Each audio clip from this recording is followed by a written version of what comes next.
جو کرتا دھرتا ہیں الگ الگ بازاروں میں الگ الگ علاقوں میں ان کو گرفتار کیا جائے گا, ان کو حراست میں لیا جائے گا اور بڑے پیمانے پر گرفتاریاں ہوں گی, جبری گمشدگیاں بھی ہوں گی.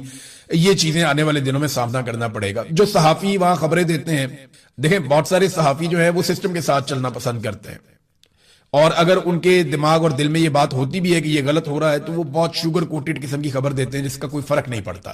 تو وہ مینج کر لیتے ہیں ایسے ماحول میں رہ کے صحافی یہ سیکھ لیتے ہیں کہ انہوں نے سروائیو کیسے کرنا ہے. لیکن وہ صحافی جو ڈیجیٹل میڈیا پہ ہیں یا کہیں اور ہیں تو وہ جب کھل کے بات کرتے ہیں تو ان کی بھی لسٹیں ہیں, ان کے اوپر بھی چھاپے مارے جا رہے ہیں. 3 ایسے جرنلسٹ ہیں جن کے گھروں پہ چھاپے مارے گئے ہیں آزاد کشمیر میں. سراب برکت کو پہلے ہی گرفتار کر دیا گیا ہے. سراب برکت کے اوپر الزام کیا ہے کہ جناب جو کالعدم تنظیم قرار دی گئی ہے اس کے حوالے سے یہ خبریں دے رہے تھے. دیکھیں یہاں تو طالبان کے انٹرویوز چلتے رہے ہیں پاکستان میں جب ضرورت ہوتی ہے, تو دہشت گردوں کے انٹرویوز پاکستان میں چلائے جاتے رہے ہیں جب ضرورت ہوتی ہے. تو صحافیوں کو گاڑیوں میں بھر کے وہاں چھوڑ دیا جاتا تھا, طالبان آ کے لے جاتے تھے, وہ انٹرویوز کرتے تھے, وہ انٹرویوز میڈیا پہ چلتے تھے جب ضرورت ہوتی ہے. تو یہ کوئی طریقہ کار نہیں ہے کہ آپ جب دل کرے آپ نے کہہ دیا جی اب کالعدم ہے, اس کے بعد اگر یہ کہیں بھی نظر آ گئے یا اس سے پہلے کا بھی کسی کا انٹرویو ہے تو اٹھا کے اس پہ پرچہ دے دو, اس کو اندر کر دو. اب 4 دن کا مزید سراب برکت کا بھی ریمانڈ ہو گیا. تو میں آپ کو بتا رہا تھا کہ مقابلہ اب 2 چیزوں کے بیچ میں, ایک بڑا کریک ڈاؤن ہے اور اس کے مقابلے میں 9 جون کی کال ہے. دیکھنا یہ ہے کہ 9 جون کو لوگ نکل کر یہ جو کریک ڈاؤن کا ایک عمل شروع کیا جا رہا ہے اس کو ناکام بناتے ہیں یا نہیں. کیونکہ اگر 9 جون کی کال آزاد کشمیر میں کشمیریوں کی اگر ناکام ہو جاتی ہے, یہ بات آپ میری ذہن میں رکھ لیں اور پلے باندھ لیں آپ پکی, اگر 9 جون کی کال, کیونکہ اب واپس پیچھے ہٹنے کا تو امکان ہے نہیں. ہاں یہ ہے کہ اگر جوائنٹ عوامی ایکشن کمیٹی ایک اناؤنسمنٹ کر دے کہ ہم ابھی اس کو مؤخر کر رہے ہیں, دوبارہ کر دیں گے, تو یہ مؤخر تو ہو جائے گی, دوبارہ بھی شاید وہ احتجاج کر لیں, لیکن وہ احتجاج پھر ویسا کبھی بھی نہیں ہوگا. عوامی طاقت ان کے ساتھ کبھی دوبارہ کھڑی نہیں ہوگی اور یہ ان کی مت ٹوٹ جائے گی. یہ بات تو حقیقت ہے, اس لیے وہ بیچارے پیچھے بھی نہیں ہٹتے, انہوں نے گولیاں بھی کھا لی ہیں. اب معاملہ یہ ہے کہ اگر عوام نکل آئی اور انہوں نے اپنی طاقت کا مظاہرہ کر دیا اور انہوں نے چیزوں کو اپنے کنٹرول میں لے لیا تو پھر اسٹیبلشمنٹ کو بیک فٹ پہ جانا پڑے گا اور وہ کریک ڈاؤن کی پالیسی سے پیچھے ہٹ کر مذاکرات پہ آ جائیں گے. دوسری جانب اگر یہ کال ناکام ہو جاتی ہے, لوگ نہیں نکل پاتے اور اسٹیبلشمنٹ کامیاب ہو جاتی ہے طاقت کے بلبوتے پہ احتجاج کو ناکام بنانے میں, تو پھر کریک ڈاؤن ضرور ہوگا اور اتنا تگڑا کریک ڈاؤن ہوگا کہ آزاد کشمیر میں در و دیوار ہل جائیں گے. لوگوں کو پتا چل جائے گا کہ اپنے حق کے لیے کیسے کھڑے ہوتے ہیں اور اس کی قیمت کیا ادا کرنی پڑتی ہے. وہ پاکستان تحریک انصاف بھی بھگت رہی ہے, وہ وہاں اور جماعتیں بھی بھگتتی رہی ہیں ماضی میں, تو یہاں پہ جوائنٹ عوامی ایکشن کمیٹی کو بھگتنا پڑے گا.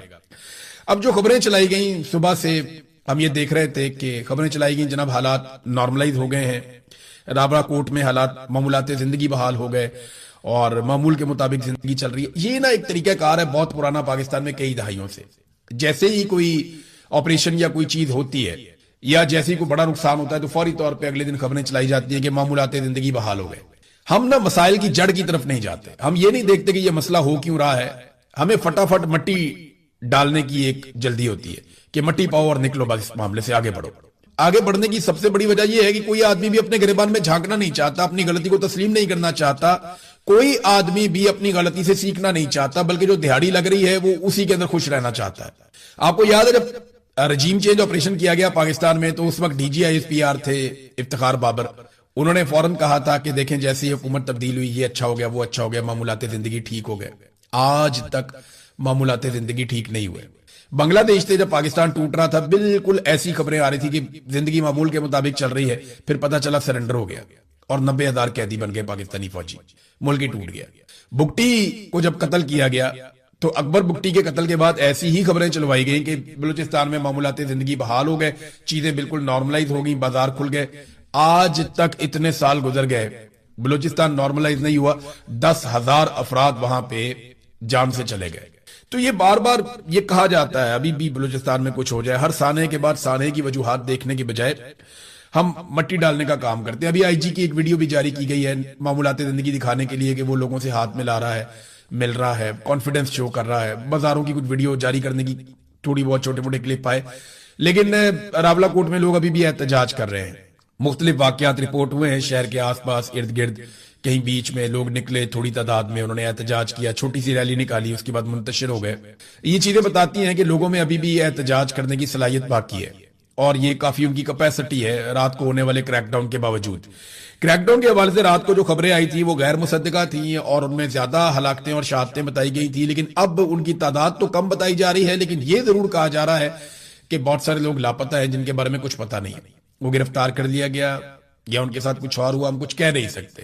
جب اس طرح کا انسیڈنٹ ہوتا ہے آپ انٹرنیٹ بند کر دیتے ہیں, موبائل فون بند کر دیتے ہیں, لائٹیں بند کر دیتے ہیں, انفارمیشن کو جب آپ چھپاتے ہیں تو افواہیں پھیلتی ہیں. تو سرکار کی رسپانسبلٹی ہوتی ہے کہ وہ سامنے آئے اور آ کر حقیقت بتائے. اب نہ سرکار صحیح طریقے سے حقیقت بتا رہی ہے اور نہ ہی جوائنٹ عوامی ایکشن کمیٹی نے کوئی اعلامیہ جاری کر کے نقصان کا بتایا.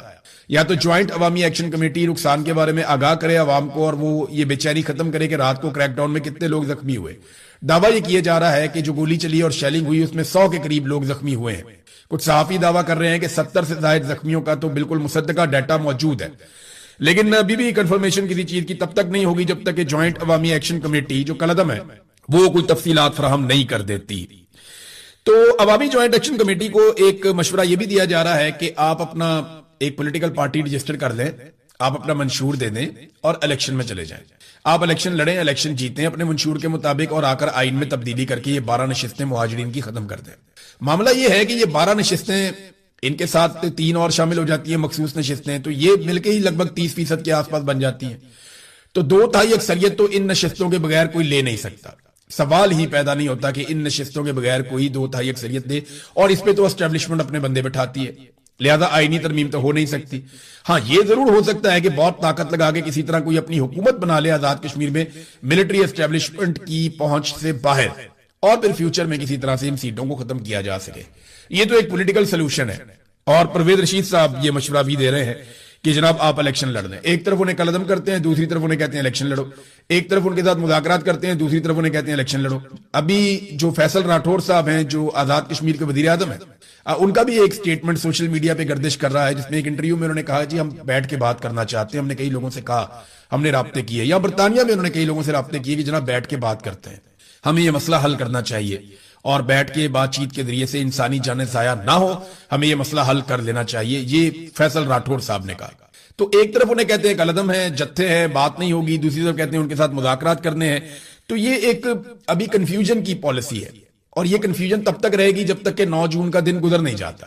یہ 24 گھنٹے بہت اہم ہے. اگر 9 جون کو بڑے پیمانے پر لوگ نکل آتے ہیں تو حکومت مذاکرات کی بات کرے گی, بار بار مذاکرات کی بات کرے گی, اور